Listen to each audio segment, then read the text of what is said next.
e leram no livro, na lei de Deus, e declarando e explicando o sentido, faziam que lendo se entendesse. E Neemias, que era o governador, e o sacerdote Esdras, o escriba, e os levitas que ensinavam ao povo, disseram a todo o povo: Este dia é consagrado ao Senhor, vosso Deus. Então não vos lamenteis nem choreis, porque todo o povo chorava, ouvindo as palavras da lei. Disse-lhes mais: Ide, comei as gorduras e bebei as doçuras, e enviai porções aos que não têm nada preparado para si. Porque este dia é consagrado ao nosso Senhor. Portanto, não vos entristeçais, porque a alegria do Senhor é a vossa força. E os levitas fizeram calar a todo o povo, dizendo: Calai-vos, porque este dia é santo, por isso não vos entristeçais. Então todo o povo se foi a comer, a beber, a enviar porções, a fazer grande regozijo, porque entenderam as palavras que lhes fizeram saber. Neemias, capítulo 8, versículos 8 a 12. Estamos convidando vocês a que reflitamos sobre este tema. A alegria de Deus nos fortalece. E o estudo será baseado no texto que vocês acabaram de ouvir e de acompanhar. Irmãos, a história de Neemias, registrada no livro que leva o seu nome, é uma história que começa com um retrato de profunda tristeza. Se vocês forem ao capítulo 1, verso 3, vocês tomarão conhecimento do recado que ele recebeu. Vejam, lá na província estão em grande aflição e opróbrio. Também está derribado o muro de Jerusalém e as suas portas queimadas a fogo.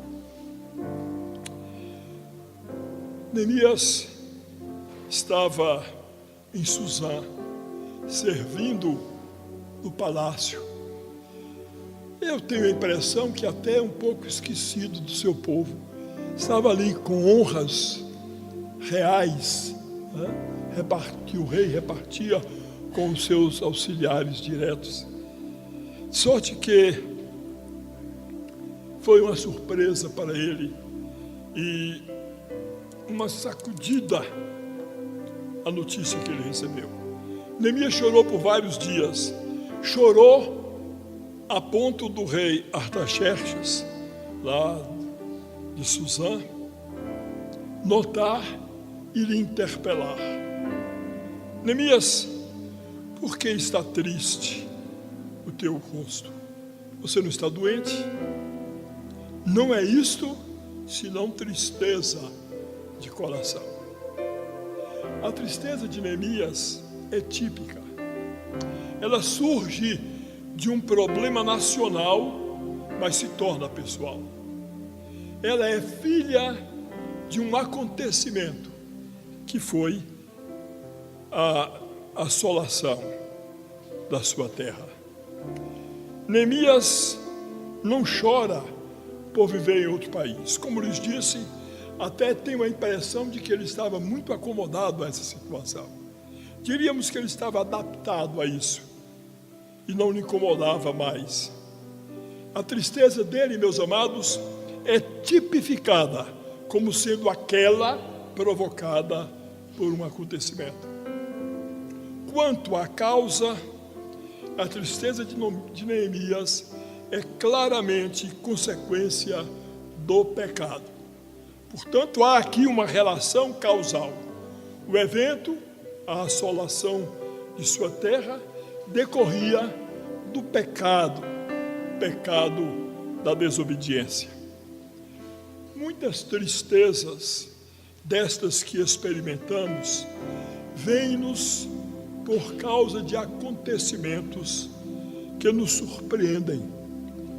Nos surpreendem como ocorreu com Neemias. Ele estava triste. Os fatos foram consequência do pecado, Mas observem, não do seu pecado.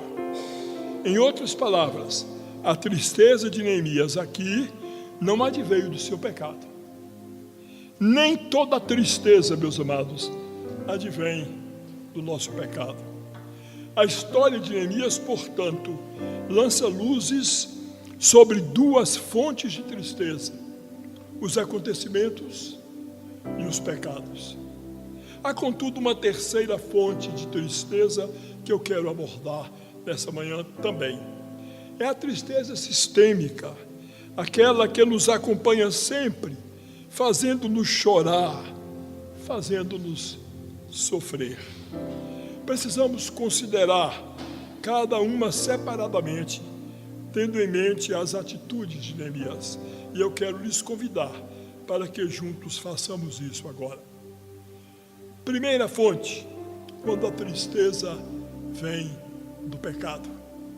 Comecemos pela tristeza que vem de acontecimentos produzidos pelo nosso pecado. A dor de Neemias vinha de um pecado nacional. Os pecados da sociedade em que vivemos, muitas vezes, nos fazem chorar. Neemias chorou. Além de chorar, Neemias intercedeu. Ele pediu perdão pelo seu povo. Além de pedir perdão, Neemias se dispôs a reparar os muros caídos. Neemias empenha a sua vida para pôr fim à desolação de sua terra. Ele foi da oração à ação, como, aliás, deve ser sempre o nosso movimento.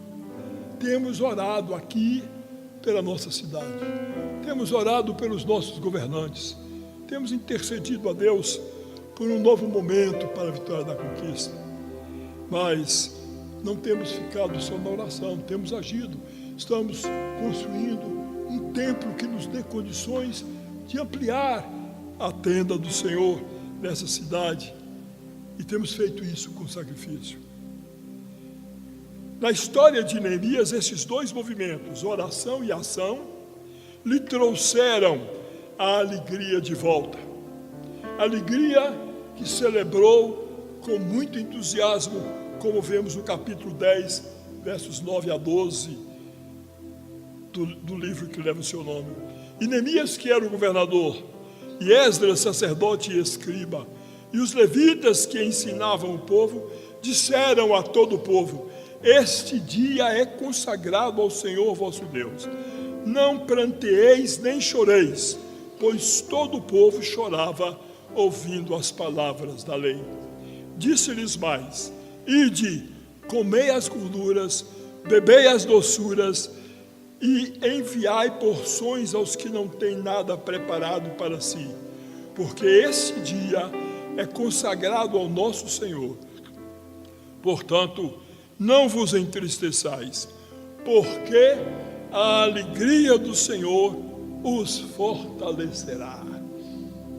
Os levitas, pois, fizeram calar todo o povo, dizendo: calai-vos, porque esse dia é santo, por isso não vos entristeçais. Então, todo o povo se foi para comer e beber, e para enviar porções, e para fazer grande regozijo, porque tinha entendido as palavras que lhe foram referidas. Nossa dor pode vir de um pecado nacional, mas pode vir também de um pecado pessoal. Precisamos admitir os nossos pecados, reconhecer a nossa condição, pedir perdão a Deus e voltar a sorrir. Mas, meus amados irmãos, nós só conseguiremos ser exitosos nesse exercício se pedirmos a Deus que nos examine de modo a nos permitir reconhecer que colhemos o fruto do nosso próprio pecado.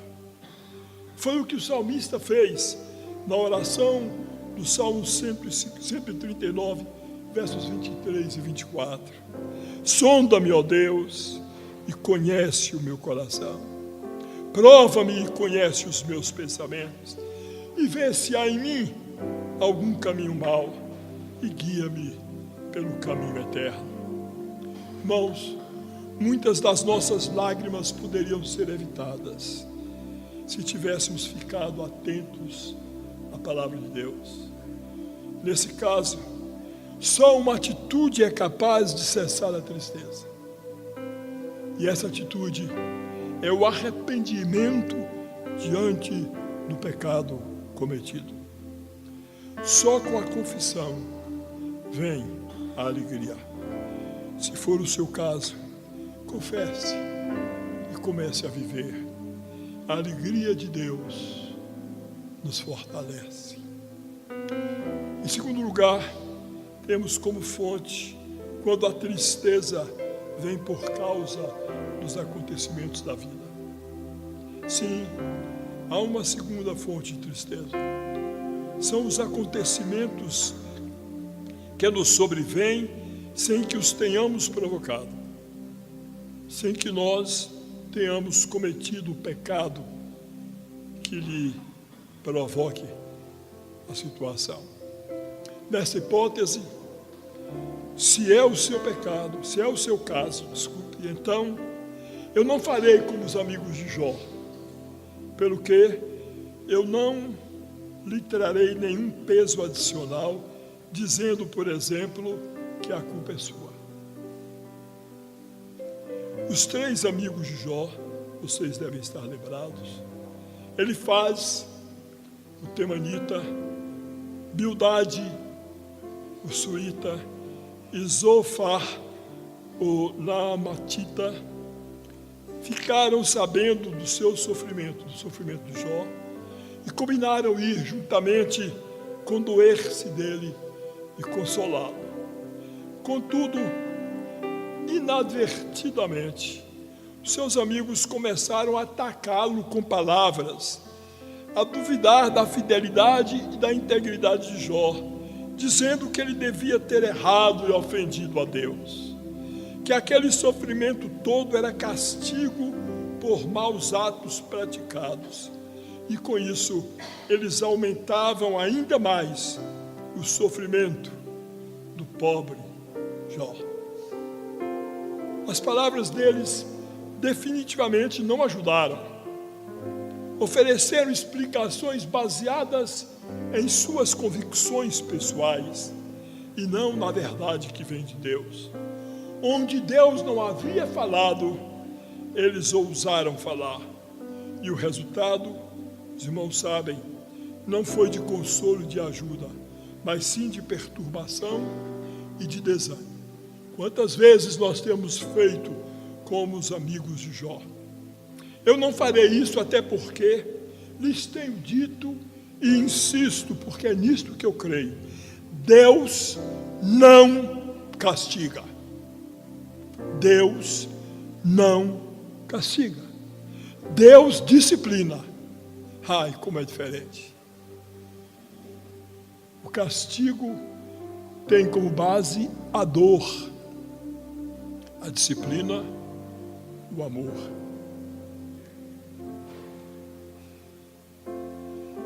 Direi, contudo, que lhe cabe perguntar-se: desde quando estou triste? Foi um acontecimento difícil? Foi uma perda? Foi um falecimento de um ente querido? Uma enfermidade? Um insucesso nos negócios? A reprovação no vestibular ou num concurso que me roubou o prazer de viver? Não, irmão. Não faça de conta que você não está triste. Se você está, é compreensível que esteja diante dessas causas. Jesus também se entristeceu e inclusive chorou. Então, se um fato ou uma sucessão deles tornou você uma pessoa triste, lembre-se que o luto, não importa qual seja a razão do choro, é uma experiência necessária que começa com o reconhecimento da perda, mesmo sob protestos veementes, e segue a passos lentos até a retomada da vida. A alegria retorna na esteira vagarosa da aprendizagem. Todos estamos sujeitos a surpresas dolorosas. Elas, contudo, não podem nos dominar. Elas não podem assumir o senhorio de nossas vidas.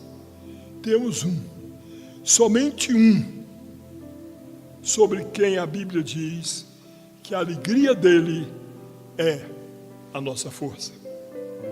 Aos poucos, vamos sendo capacitados para retomar as nossas atividades que forem possíveis e a nos envolver em outras que nos ajudem a desejar estar com as pessoas, que nos mandem sonhar de novo com outras possibilidades de vida e que nos animem a ver que vale a pena viver, admitida a força da saudade e as marcas do passado.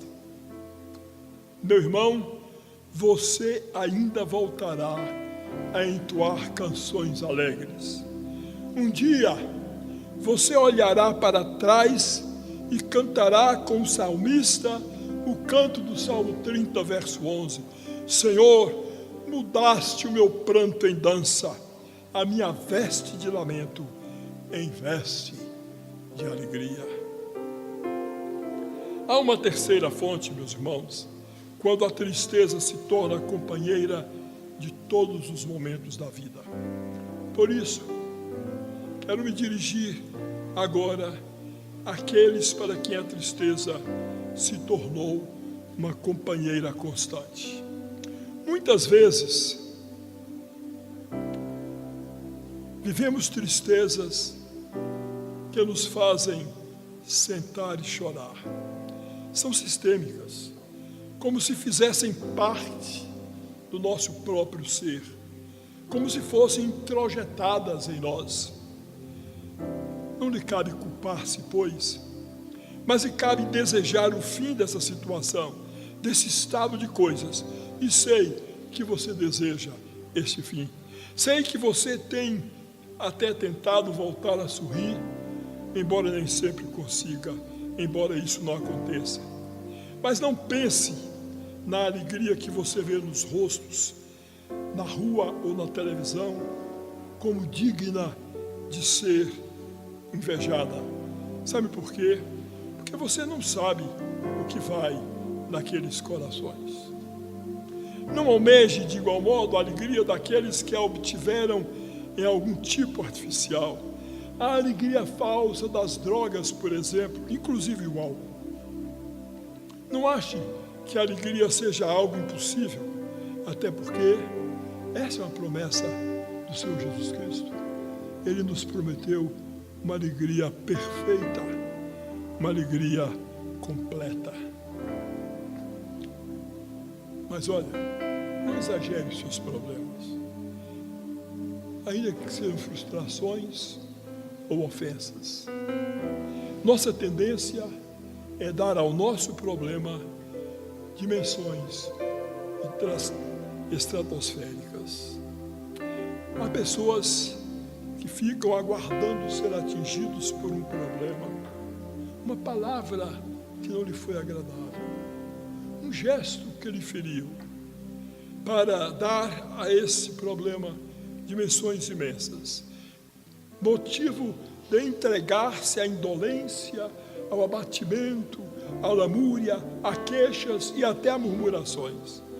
Não, meus irmãos, os nossos problemas já são duros em si mesmos e não precisam ser aumentados. Um ponto numa página é apenas um ponto, jamais a página toda. Em nome de Jesus, contribua para a vitória. Não permita que a amargura vença. Verifique o que está acontecendo com a sua mente ou com o seu corpo.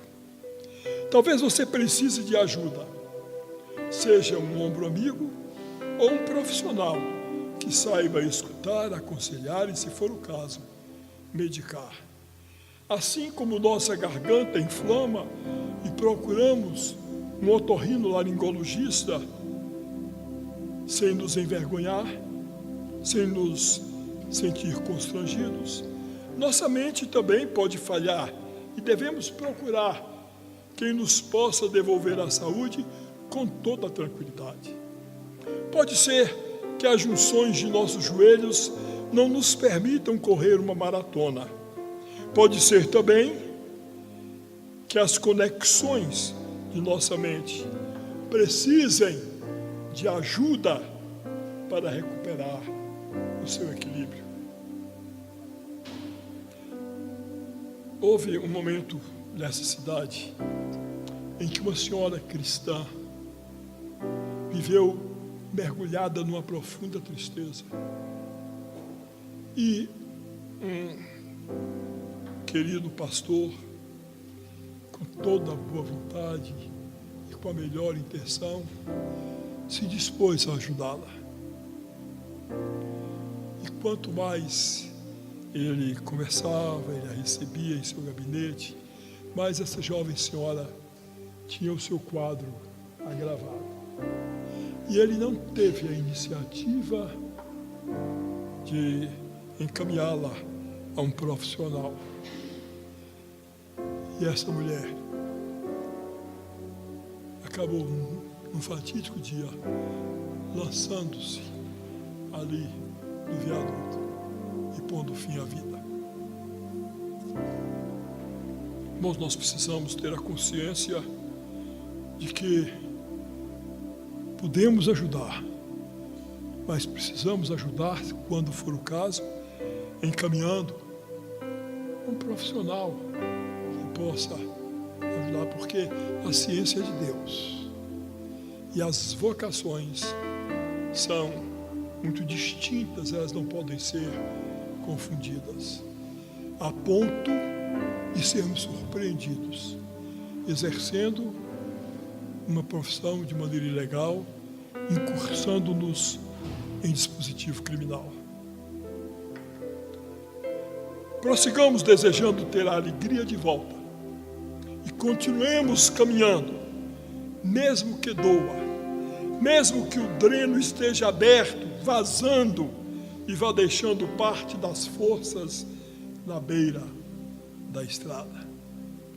E se existem essas fontes de tristeza, meu quarto tópico nessa conversa é o de que nós precisamos nocautear a tristeza. Preciso, meus irmãos, lhes dizer que não importa o diagnóstico da nossa tristeza, há duas atitudes que podem nocauteá-la. A primeira é adotar uma causa, adotar uma motivação. Pode ser uma ideia, uma nova ideia para lhe ocupar a mente, para lhe desafiar a inteligência. Pode ser uma missão, pode ser um filho que chega, um livro para ser lido ou para ser produzido, uma viagem, um tempo semanal como voluntário numa instituição, ou quem sabe um ministério na igreja. Temos tanta coisa para fazer e que ainda não iniciamos por falta de pessoas que cooperem, que estejam disponíveis. Estar triste, meus irmãos, é estar dentro de si mesmo, é estar encapsulado. Uma causa, uma motivação nos faz sair de nós mesmos, sair de casa, sair do nosso mesmismos, mudar a nossa realidade. Ver no outro um sorriso que nós provocamos, gera em nós um sorriso também.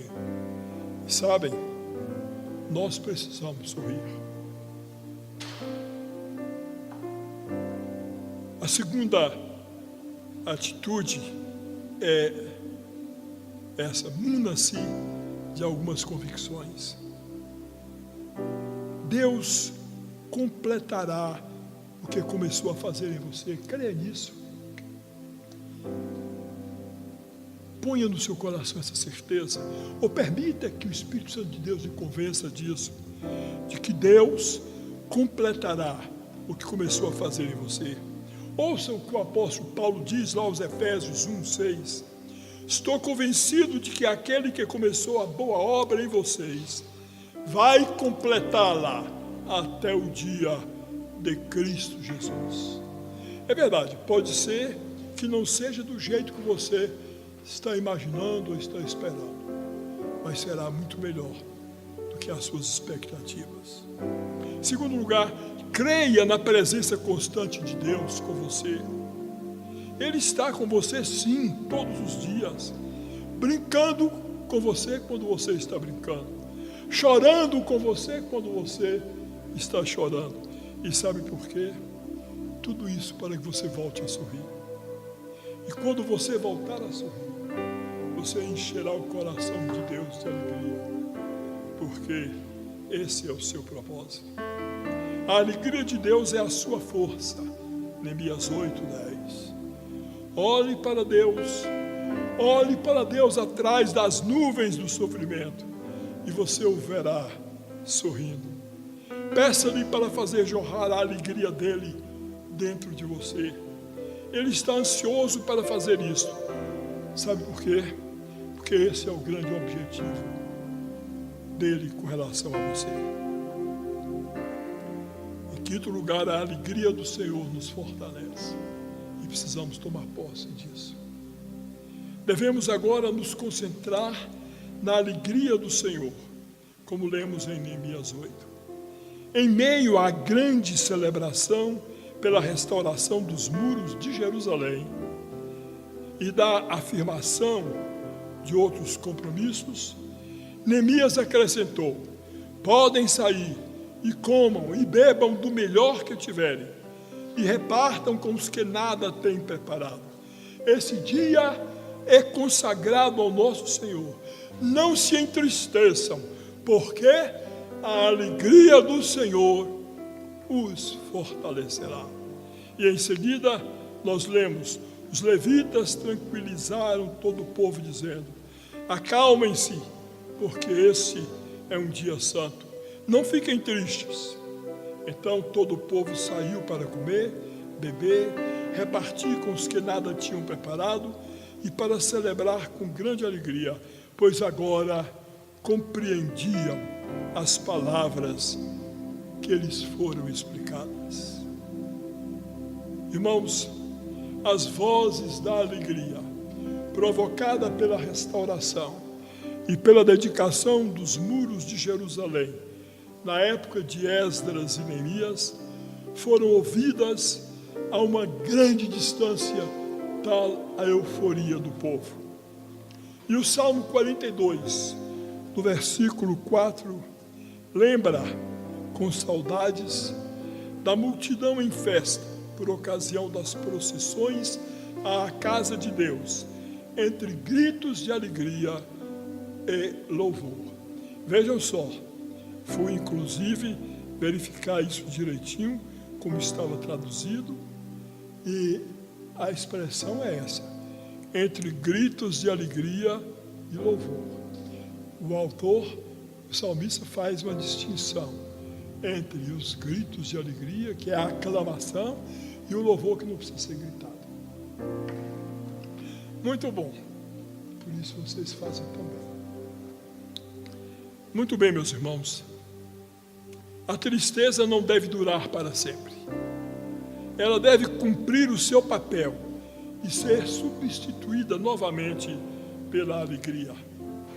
Vocês conhecem o Salmo 30, no verso 5? Quem não conhece? A dor pode vir, o choro pode vir à noite, pode durar à noite, mas a alegria vem pela manhã. O choro pode durar uma noite, mas a alegria vem pela manhã. Olha, a prática da alegria é a arte de oferecer resistência à tristeza por meio do gozo proporcionado pela presença de Deus na vida daquele que o busca honesta e continuamente. Depende da descoberta e da exploração das muitas e variadas minas de alegria que estão à margem do caminho em direção à Nova Jerusalém, a pátria celestial. O profeta Abacuque, por isso, orando sobre Sigionote, ele conclui com essa expressão de fé extraordinária.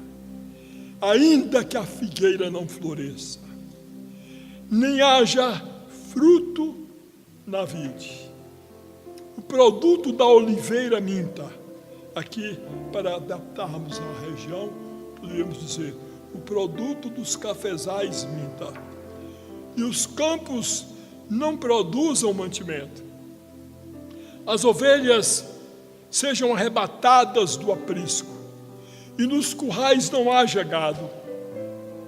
Todavia, eu me alegro no Senhor, exulto no Deus da minha salvação.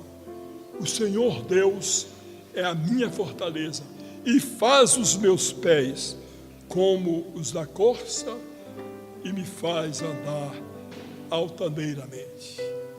Eu, perguntando ao Senhor, porque permitiu que eu esteja atravessando esses momentos de enfermidade na minha vida, com certa dificuldade de locomover-me, perguntando até quando Ele vai me permitir andar, eu recebo como resposta Abacuque 3:19.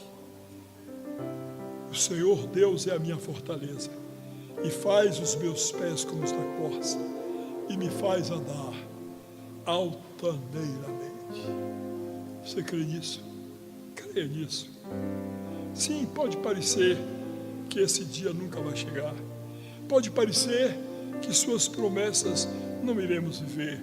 Todavia, não se esqueça do que nos disse Paulo, de como nos advertiu o apóstolo Paulo, aquele que começou a boa obra em nossa vida. Ele é fiel, e por isso não descansará, não desistirá, enquanto não houver terminado. Que assim seja na minha vida, na sua vida, meu amado irmão. Amém?